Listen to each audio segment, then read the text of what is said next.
So the conversation around BBL in Nigeria is way more than the surgery. We've spent so many years as Nigerian women, as African women, telling ourselves that we are naturally curvy, we have big backside.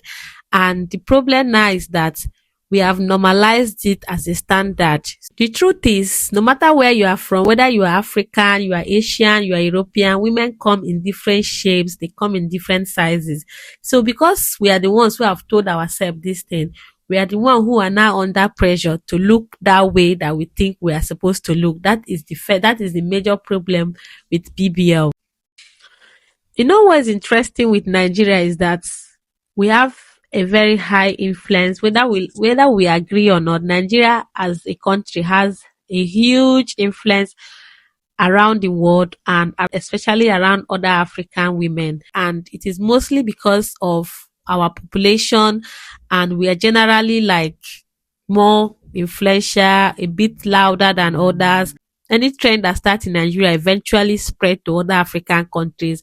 Our fashion, the food, the music would always be like that because Nigerians travel a lot and there's more than 200 million of us. So we actually are very influential. But one thing we need to ask ourselves is, where is all these things coming from? Why is it suddenly so important to look like, for everybody to look the same way?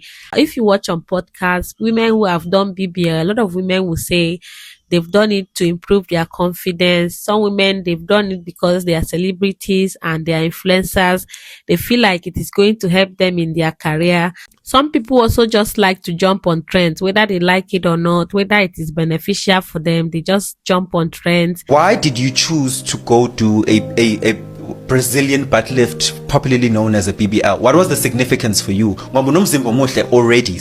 Yeah, I was just fixing my insecurities. I had some fear insecurities and I needed to fix those. If you have the money, you can go fix whatever you're insecure about. But where exactly is it coming from? Let's look at our Nollywood movies. The women that you see every day now, which is movies that millions and millions of Nigerian women are watching, is that every woman that shows up in those movies, majority, more than 50% of the time, they've had BBL. So it's like, what we are seeing? That is what we are seeing every day.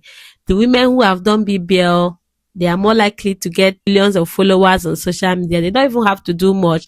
They just need to show up on their social media and they get followed. They don't even have to do too much. So everybody is now looking at this standard. Everybody is seeing the benefit. Before now, like maybe 15 years ago, you would normally not see a lot of people how they look. It won't be your business. You only see people around you, people you go to church with, your colleagues, how they look, and maybe you copy one or two from them. But now, within 5 minutes, you would have scrolled over 20 profiles on social media and you just keep seeing it. And you are seeing how this BBL can be beneficial.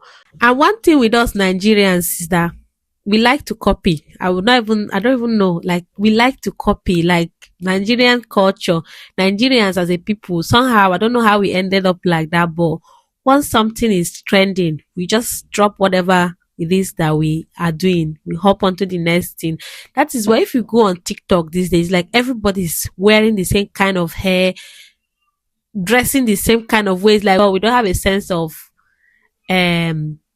style. Like, basically we are losing our style, our individual styles, because we just always end up doing the same thing. Even church, if a particular church is trending, everybody just hops onto it. So copying, we like to copy. The problem with this copying when it comes to BBL is that we are copying it from westernized women, either black women in America or other women from other races in America. In the Western world, we are copying these things. But as someone who has worked in Nigerian healthcare system, here is my 2 cents on it. First of all, the first thing I'm going to talk about is that our healthcare system is not standardized.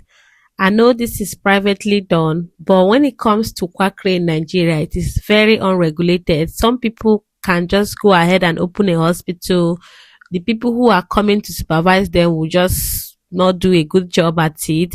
And even if a particular person is a doctor, people are more likely to just practice out of their scope in Nigeria because nobody is actually regulating them like that. And for example, someone can be a doctor, a general surgeon, for example, but because they feel like can actually do this, they've seen it being done, they just can. People are more likely to dabble into specialties or procedures that they actually are not qualified to do. So before you actually go to lie down for somebody to do that procedure, you ask yourself, is this person a specialist in this thing? The person who is putting you to sleep, giving you all those medication, are they a specialist? Are they able to put me to sleep safely and wake me up after this procedure? The person who is operating on you, have they actually armed you, instructed you on how you are going to look after yourself after this procedure? That is an important thing you need to ask. For example, in most other countries, you are easily able to like just check online to see that this person that is doing my procedure, you see their name, you see that, oh, they are registered with their board and they are like fit to practice. But in Nigeria, you don't have that register. So you're basically going to lie down and sleep for to be operated on someone, hoping that they know what they are doing. Few years ago, there was this doctor, Dr. Anu. Unfortunately, she died as well. She was the doctor, quite all right, but she was not qualified or specialized in the procedure she was doing, and she was doing it independently, unsupervised on her own. And a lot of women had complications. We even saw a video, like I don't even want to remember. A lot of women had complications under her care. I don't even think she was arrested. She was not even arrested for any of that. But anyways, I don't know what happened to her. But those are the kind of things that can happen in Nigeria. So before you copy and feel like you can do it, ask yourself these questions. Another aspect of it I feel like I want to talk about is increasing number of people with body dysmorphia. So body dysmorphia is a mental health problem, a serious mental health problem where the person feels like something is seriously wrong with a part of their body. They focus so much on it. They look at it in the mirror or they avoid looking at it in the mirror because they feel like something is extremely wrong with it. These can be very little things that can sometimes not even noticeable by other people, but because of this condition, people focus so much on it, and it is increasingly becoming a thing because of social media. Before now, maybe some years ago, you probably wouldn't know what other people are doing, but now, in less than 5 minutes, you would have already scrolled like 20 profiles. You know the shit going on with other people. So body dysmorphia has increased. Even our Nollywood movies that we're watching, most of the actors that we are watching has done BBL. So it's easy for us to make comparison.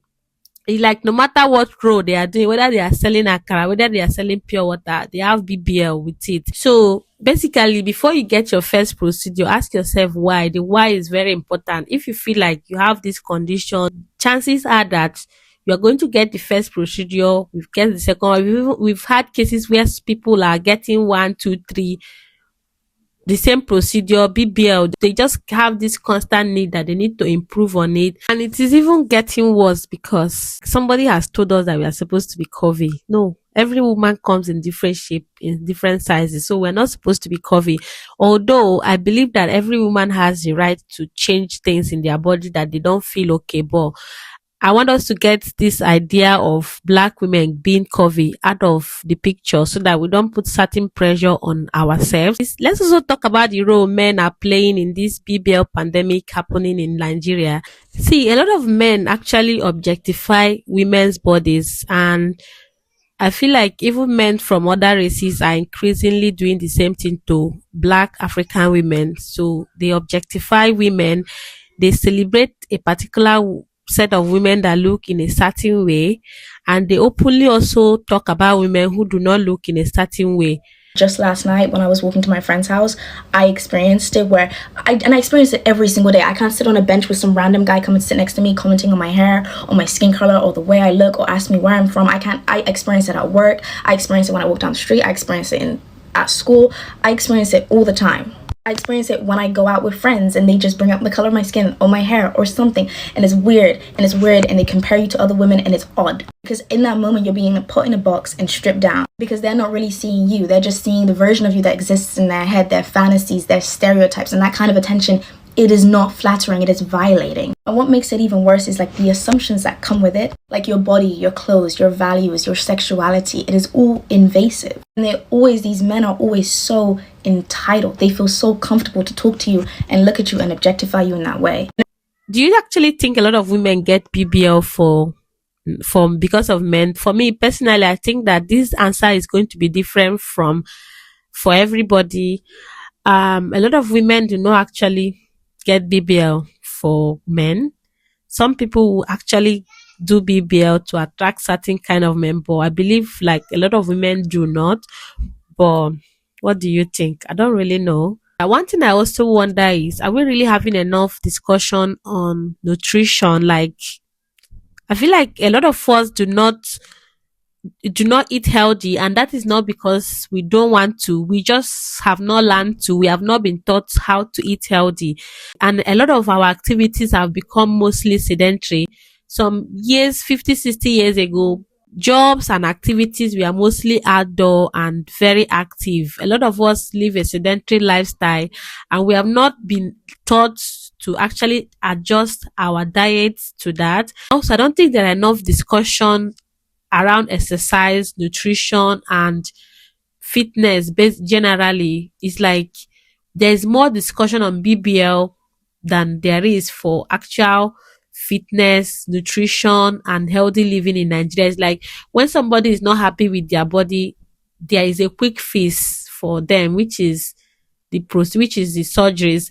So before we start judging people or try to tell people what to do, what not to do, I feel like there should be more discussion on healthy eating as Nigerians. Basically, I know that it's not what people want to hear, but there has to be a discussion because you cannot be eating indomie in the morning, indomie in the afternoon, indomie at night. I don't really know how to put it, but there isn't enough discussion on food, diet, fitness generally in Nigeria, and our activities, our jobs have become very sedentary. So we have to revisit what we eat and how we move our body as well. And again, this is not me saying that every woman that gets a BBL is because they are not eating healthy. In fact, a lot of women that get BBL are women who are already slim. There are so many aspects of this, but I just wanted to add that there should be more discussion on realistic body goals, fitness, nutrition, and you know. So I'm going to end this video by asking us this question. Why do you think BBL has become increasingly more popular in Nigeria, especially Lagos? Who is benefiting from this popularity? Do you think women are freely doing these procedures, or there is some kind of pressure to actually do these procedures? And also, how do you think we should go about desensitizing ourselves that African women come in different shapes, in different sizes? We are not supposed to be curvy. We are not supposed to have a certain size of breast. We are not supposed to have a certain size of butt. We are supposed to come in different sizes. I think we need to desensitize ourselves. It doesn't matter if you're getting a surgery or not, but is there an expectation that somebody has placed on you that you need to remove yourself from that first? You're not supposed to look a certain way because somebody said this is how you're supposed to look. I don't know how to say it. Anyways, thank you guys for watching this video to this point. And if you have enjoyed watching this video, please subscribe to the channel. Bye bye.